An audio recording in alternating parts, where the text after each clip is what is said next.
Hi guys, so today placement success storyல student name Hemant இப்போ ரீசெண்டாக வந்து ஜாவா டெவலப்பர் ரோலில் 5 LPL ஆஃபர் வாங்கியிருக்காங்க.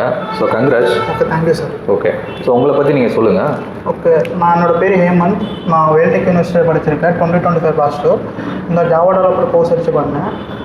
விக்னேஷ் சார் தான் என்னை ட்ரெயின் பண்ணாங்க. அந்த சார் ரொம்ப கைடன்ஸ் எடுத்து நிறைய மாக் இன்டர்வியூஸ் எடுத்தாங்க. இந்த சாருமே நிறைய கேர் எடுத்துட்டு மாக் இன்டர்வியூஸ், ஆப்டிடியூட் டெஸ்ட்டு, அப்பப்போ வீக்லி டெஸ்ட் வச்சுட்டு நல்லா கைடன்ஸ் கொடுத்தாங்க. அதனால தான் ப்ளேஸ் ஆக முடியுது சீக்கிரத்தில். Okay, super. ஸோ இங்கே பெசன்ட் டெக்னாலஜி ட்ரெயினரோட சப்போர்ட் எந்த மாதிரி இருந்தது, அதை பற்றி சொல்லுங்கள். ட்ரெயினர் நல்லா கிளியராக எக்ஸ்பிளைன் பண்ணுவாங்க. எல்லா டாப்பிக்குமே தெரியலன்னா கூட எக்ஸ்பிளைன் பண்ணுறாங்க. வீடியோ சப்போர்ட்டும் இருக்குது. நீங்கள் கிளாஸ்க்கு வரலனாலும் திருப்பி கைடன்ஸ் பண்ணுறாங்க. ஓகே, ஸோ இப்போது நீங்கள் இன்டர்வியூ கிராக் பண்ணியிருக்கீங்க. உங்களை மாதிரி நிறைய பேர் இன்டர்வியூ அட்டன் பண்ணுறாங்க. ஸோ அவங்களும் உங்களை மாதிரி கிராக் பண்ணணும்னா நீங்கள் ஃபீட்பேக் எந்த மாதிரி கொடுப்பீங்க? டெய்லி அட்லீஸ்ட் 4 hours வச்சு ப்ராக்டிஸ் பண்ணணும். ரெஸ்யூமில் என்ன போட்டிருக்கீங்களோ அது கான்ஃபிடென்ட்டாக சொல்லணும்.